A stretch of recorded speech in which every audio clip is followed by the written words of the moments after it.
Bonjour David. Bonjour à tout le monde.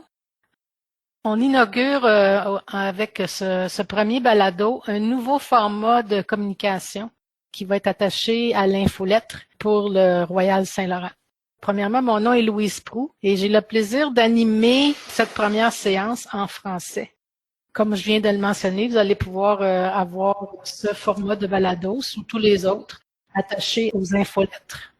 Alors aujourd'hui, notre sujet est très intéressant, qui est une importance capitale pour le club, soit la question de la mise à l'eau et de la préparation des bateaux pour la mise à l'eau qui arrive à chaque printemps.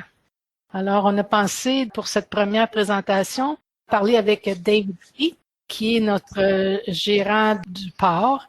Il est assistant gérant général du club et il a une longue expérience attachée avec tout ce qui regarde les bateaux au club, comme on va avoir la chance d'en discuter avec lui dans les prochaines minutes. Alors, David, bienvenue au premier Balados. Je suis très contente que tu puisses partager tes connaissances avec l'ensemble de nos membres. Alors, pour commencer, David, j'aimerais ça que si tu pouvais nous parler de toi-même, comment tu en es venu à venir au club et combien d'années, ton expérience première au club, puis ensuite de ça, on pourra peut-être parler des employés que tu diriges. Alors, la parole est à toi, David. J'ai commencé au club en avril 73. C'est dans mon 88e lancement. J'étais directeur général de 1993 à 26. Dès mes débuts au club, je travaille côté port et je suis chanceux qu'en tant que directeur général adjoint et directeur de chantier, je continue de jouer avec les bateaux. Donc, tu as commencé à l'époque où on avait ce qu'on appelle en anglais le green shed au club, c'est ça? C'est à ce moment-là que tu as commencé? Je crois que tu avais des membres de ta famille qui travaillaient ici aussi. Est-ce que ça se peut, ça, David? Oui, mon père et mon oncle travaillent pour St. Lawrence Yacht Company dans le Grange Vert, dans le Green Shed. Oui, c'est ça. Et en plus, ma femme travaille pour le club et mes 3 enfants. C'est une question de famille. Oui. C'est bien parce qu'on essaie toujours d'attirer des gens, les familles, on essaie d'avoir des activités pour les enfants. Donc, tu étais un des précurseurs, les premières personnes qui suivaient ce modèle-là. Alors, c'est très bien, c'est bon, c'est le fun. Peut-être que tu pourrais maintenant nous parler, David, des gens avec qui tu travailles. Oui.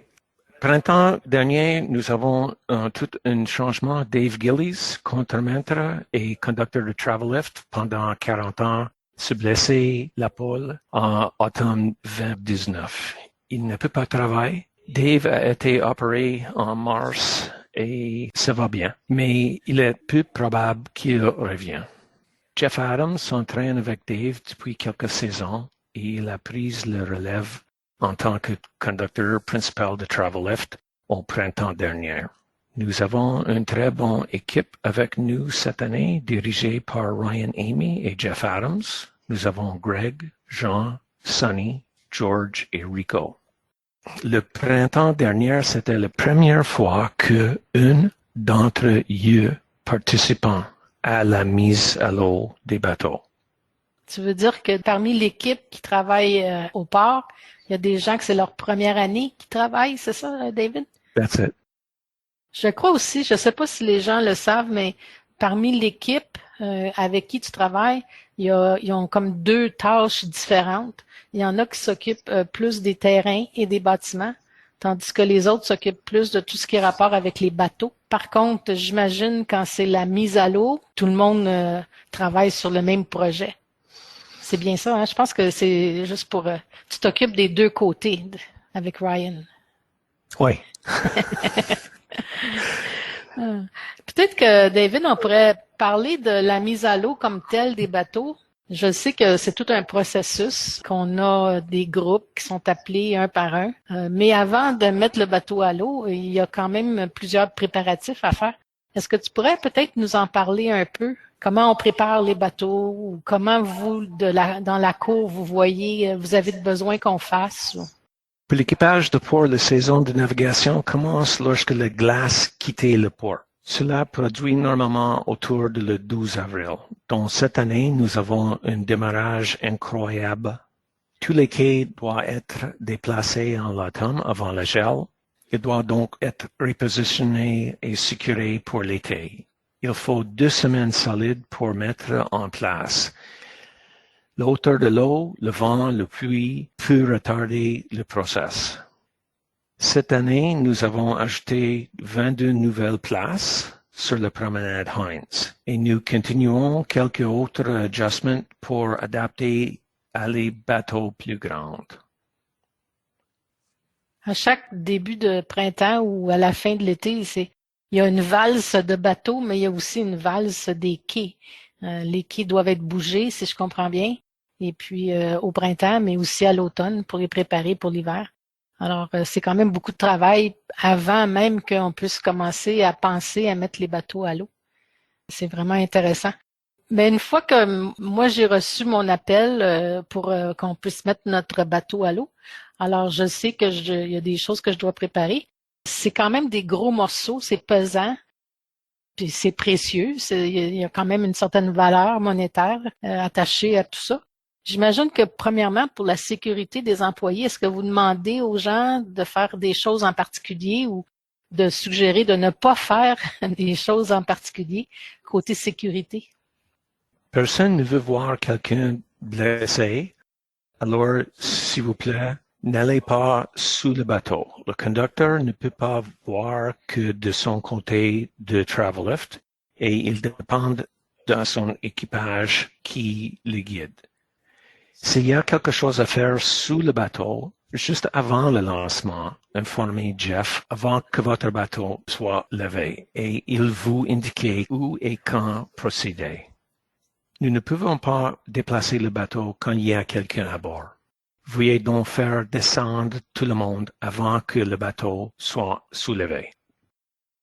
Si je comprends bien, question de sécurité, c'est qu'il faut vraiment que le membre, le propriétaire du bateau, surveille ou soit en communication avec Jeff, qui est le conducteur du chariot élévateur, et puis prendre les consignes de lui et vice-versa. Il faut que les gens se parlent pour éviter tout accident. Je pense que c'est quelque chose qu'il faut souligner, que c'est important la communication.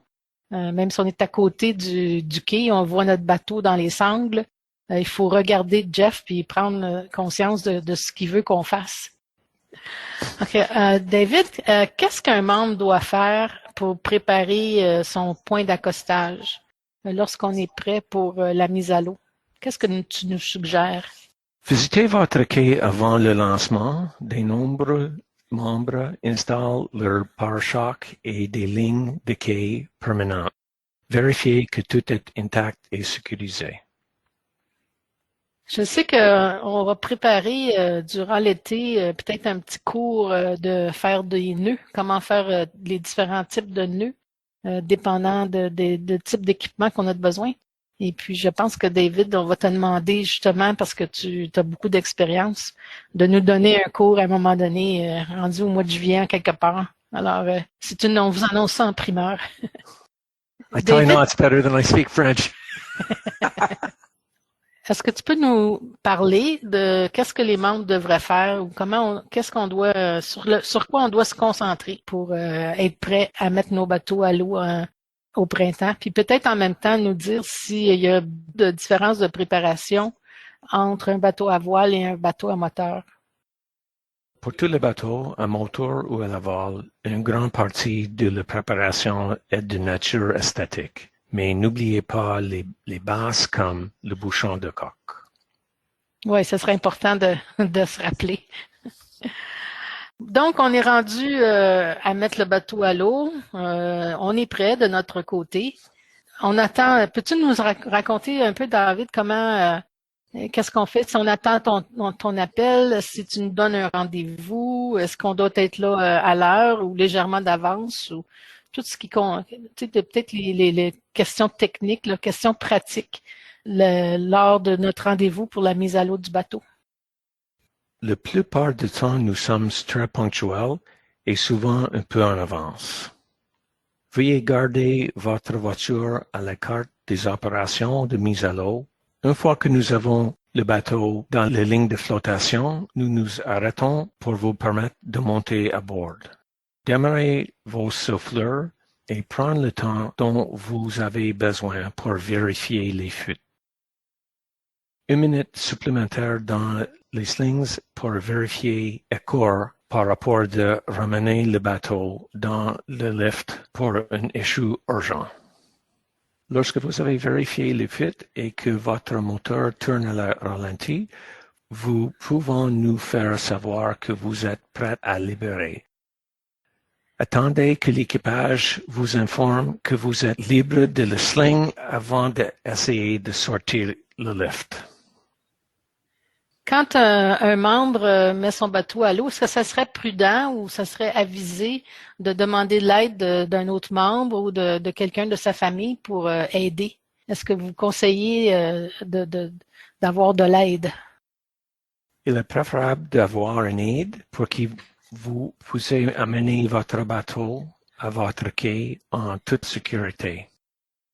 Est-ce qu'il y a d'autres conseils de sécurité que tu pourrais rajouter ou d'autres commentaires que tu voudrais faire, David, sur ce sujet-là, sur la mise à l'eau comme telle? Utilisez des lignes de bonne grosseur. Poussez et tirez sur le bateau pour voir si les lignes de tension vous mettent dans position face avant. Et ajoutez des pare-chocs à l'autre côté du bateau. Oui, c'est un point intéressant parce que on a tendance à mettre nos défenses du côté du quai, mais il faut penser qu'il faut en mettre aussi de l'autre côté du bateau pour nous protéger ou protéger notre voisin. Je pense que c'est ça, c'est un point important à souligner. Merci. Est-ce que tu veux rajouter d'autres choses, David? Non, merci. OK. Premièrement, je voudrais te remercier d'avoir participé dans le balado, d'avoir partagé tes connaissances et ton expertise avec tous les membres, tous les gens qui veulent écouter. J'espère que les membres, vous qui écoutez, avez trouvé ça intéressant, que vous avez pu apprendre certaines choses. C'est sûr qu'on prône la sécurité des membres et aussi de l'équipe qui s'occupe de mettre votre bateau à l'eau. Alors, la sécurité de tout le monde est très importante pour nous. Et nous sommes au club en réalité pour profiter de chaque instant et certainement pas pour ajouter au stress. Alors, si vous prenez le temps de préparer, si vous avez vous posez les bonnes questions, vous parlez aux bonnes personnes, tout devrait bien se passer. Et soyez assurés que David et son équipage au complet sont très compétents. Ils sont là pour répondre à vos questions et pourront vous aider à mettre votre bateau à l'eau avec un grand succès. Alors, ça fut un plaisir pour moi d'animer le premier balado en français. Alors, je vous souhaite une excellente saison de plaisance dans notre club. Et au nom de l'équipe qui rend le balado possible, merci de votre écoute.